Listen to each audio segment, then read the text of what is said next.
Hey guys, it's Sunday, June 22nd. Um, the last 2 days have been hell, very obviously.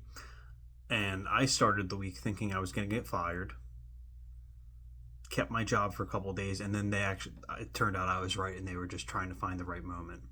Um, I can go into that a little later. That's more a personal thing, but that's it ties into why I started Blue Collar News on YouTube and my TikTok channel to kind of prop that up and get more viewers, followers, subscriptions, likes, video shares in general. I thought the week was already pretty bad. I got laid off, and although I've had an interview already, haven't heard back. So, um, I've had a lot of people reach out and tell me, I'm going to be okay and all that, which is great to hear. It's great to be told. But, everybody's going to have their couple days where they're not in the greatest mood when they lose a job.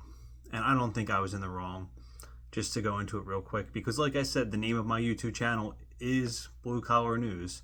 And the reason I opened a TikTok was to report the same stuff, put out the same stories and, content.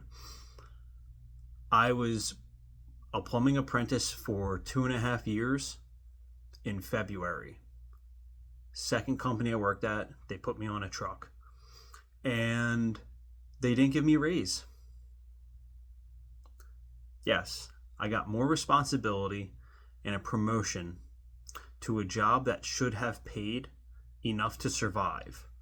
And not only did I not get an increase in hourly, but I got 7 less hours because of the way they don't pay you to drive to your first job. They don't really try to keep you on to, stick around and see if any new, calls are going to come in if it's that slow. So there was days I was getting done, a lot of weeks, multiple days where I was getting done before noon. Then they're like, yeah, well, you're cut. There's nothing else going on. Because they played favorites too. That's a fact. Nothing more to say about that now. I'll go dive into that and dive into more economic and labor stories over the next week or two. I clearly have more time now. But yeah, like I said, I thought this past week was going to be, it couldn't get any worse than that. And then Trump decided to bomb the nuclear sites in Iran without congressional approval. And from what I understand, he technically doesn't need it due to everything we did with the war on terror, all the legislation that was passed then that kind of overrides the war powers of Congress. That's a scary fact. I still think it's an impeachable offense, though. You're bombing a sovereign country with no fucking reason. They were attacked by Israel. They retaliated. Tulsi Gabbard, the director of national intelligence, said multiple times they're not building nuclear weapons. This has been going on since the 80s and 90s, that Israel and the U.S. claim they're trying to get a nuclear arm. They're trying to build nuclear arms, and they're only a week away. They're only a month away. They're only a year away. And, it's been going on for decades, and it's very obvious when you're allowing in United Nations inspectors, and you originally agreed to a United States deal that allows them to do so. You lose all credibility as a country when you're making the claims that the United States and Israel have in the last week or two, let alone fucking 40, 50 years. They want regime change. Yeah, that should be up to the Iranian people. That should be democratic elections. Who the fuck are we to talk about how they should have democracy when we're trying to install the son of the former dictator that we backed in Iran, in which the Ayatollah and the Islamic regime overthrew, the Shah of Iran? Yeah, I mean, you look at Afghanistan, Iran, I got corrected the other day, so I'm trying to fix that. Cuba, we had, anywhere in South America, we had backed dictators, authoritarian regimes of the right wing because they had communists, or the population wanted left-wing policies or governments in general. You don't have to agree with everything Ayatollah Khomeini, Castro, his brother, Maduro in Venezuela. You don't have to agree with these people. I don't on a lot of issues. They're authoritarian. But we are not the world police. We do not get to decide who gets to lead a country. Their people does. Their people do. Excuse me. Like I said, it's been a long week. So I kind of knew, based on studying Middle Eastern conflict over the last few years, what was going to happen next. I just didn't know how quickly it was going to happen. And Iran's parliament has decided they're going to close the Strait of Hormuz.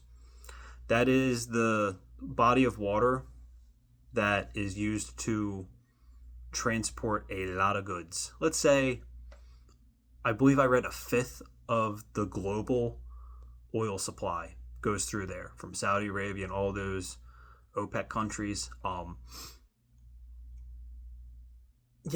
Gas, I just passed a Wawa near me, $3.29 a gallon for regular. It ain't cheap. It's not going down. It went down for a week because of Memorial Day. It's not going back down.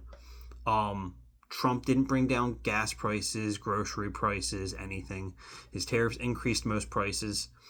There's layoffs. Unemployment's rising, of course, because of that. Manufacturing's still not picking up, and it's not going to. It's going to take years and even decades now. It's probably just going to continue to outsource at this point. This country's not getting any better. The situation for everybody's not going to get any better. This is besides the ICE raids and all that. I think everything goes full circle because you get rid of a lot of those laborers, not trying to, gaslight undocumented immigrants, but they are the backbone to a lot of industries in this country. And I think they at least deserve a pathway to citizenship based on that. An easier pathway, at least, where they get to stay here legally. But you get rid of a lot of these jobs, you raise prices, you get rid of a lot of these workers, you raise prices, you go to war with another country, and now the Strait of Hormuz is going to close and oil prices are going to rise. Prices are going to rise even more because of transportation prices rising. It's not a pretty picture. But yeah, you see Trump's administration undermining its own people. Gabbard had said, the National Intelligence Director had said, they're not developing. There's no evidence they're developing nuclear weapons. And every country so far has played it's up to both sides to bring peace and let cooler heads prevail, that type of bullshit. It's as simple as saying, hey, U.S., Israel, you broke the law. You just committed a war crime. You just started war illegally. You just attacked a sovereign country. And I really am sick of they have a right to defend themselves when it comes to Israel, but not any other country, apparently, besides us, I guess. I saw Rubio say closing the Strait of Hormuz would basically be a bad decision. The fuck did you think they would do? What did you think they would do? Did you think they would do nothing? They've done nothing up till now. Until Israel started launching missiles at them last week. They did nothing up until then. And that was not the first time Israel attacked them. They've assassinated countless leaders. We assassinated General Soleimani, if I'm saying that correctly. These people were, maybe they were authoritarian to their own country, and their country needs to overthrow them. They need regime change themselves through democratic means. But they also fought ISIS and Al-Qaeda on our behalf. Not side by side with us, but they fought them. Now, this is the same bullshit as we saw with the Red Army in the Cold War and World War II, where it's like, oh, they're our enemies. Like, actually, not that long ago, they helped us defeat the Nazis, and we probably wouldn't have defeated the Nazis without them. This geopolitical bullshit over ideology, I mean, if you really want to talk about how they need regime change, go look at Saudi Arabia. They're our dearest ally next to Israel, even though they commit countless human rights and war crimes, human rights violations and war crimes. I think it's interesting. Like, you look at the New York City mayor's race, and you see how they question Zohran Mamdani about Israel and, like, does Israel have a right to exist as a Jewish state? I liked how he handled that because he goes, they have the right to exist as an equal rights state. I'm paraphrasing, but my response, I think that's a great response, but my response, I think, would be, if they have a right to exist as a Jewish state, Saudi Arabia and Iran have a right to exist as an Islamic state ran under Sharia law. And you can argue Saudi Arabia is stricter. If this is strictly about Islamic authoritarianism, Saudi Arabia is far stricter, and we give them zero bullshit over it. We sell them arms. Trump is doing golf course deals with them. Meanwhile, you're not allowed to openly practice any religion besides Islam in Saudi Arabia. You're allowed to practice Christianity, Judaism, and a couple other religions in Iran. They don't have freedom of religion, but it's far more free than Saudi Arabia, and we give them no grief.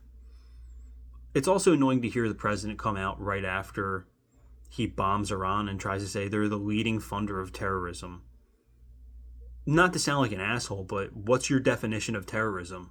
Because Al-Qaeda and Qatar fund, Saudi Arabia and Qatar fund groups like ISIS and Al-Qaeda. Qatar houses they shelter the leadership of Hamas.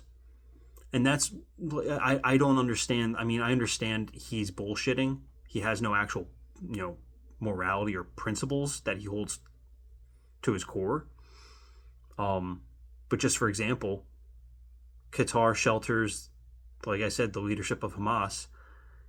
Trump went from saying we shouldn't accept gifts or money from countries that fund terrorism to accepting a $400 million jet from Qatar, while also talking about how Hamas are terrorists. And I agree, they are, but saying it's hypocritical to say, we shouldn't accept that, gifts or money from them, and then you get a jet from a country that protects them. And then you go back to the rhetoric about Hamas, which also, the same thing with Iran. You know what the best way to get a country to develop a country with a nuclear energy program to develop nuclear weapons? It's bomb them. The same way you wouldn't bomb Russia or China because they have nuclear weapons, if Iran wasn't developing, or you had strict, sincere substance-based knowledge of whether they were developing a nuclear weapon or had a program or not, you wouldn't attack them.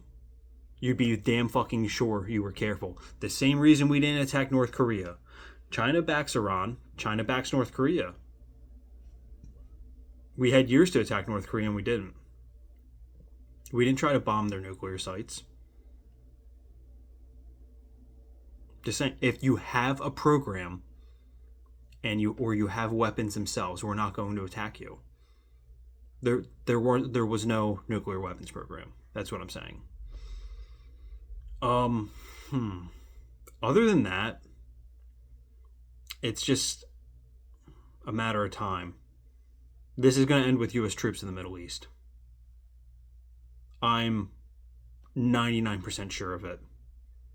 How fast, how irresponsibly Trump and his people have pushed us into this. Not saying Biden wouldn't have. I think it would have taken much longer if it happened at all. But I think next they're going to try to push for troops in the Middle East. And you see a lot of Republicans against that. Maybe it won't pass.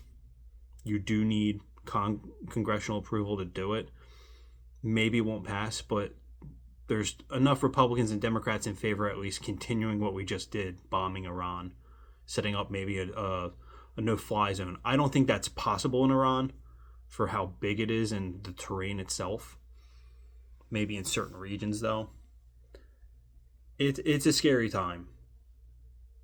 Republicans are trying to cut people's health care through Medicaid. They're trying to cut people's food stamps.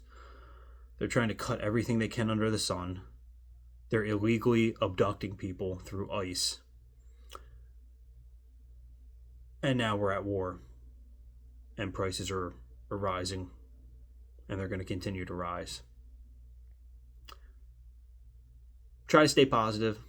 I've been pretty positive lately, surprisingly.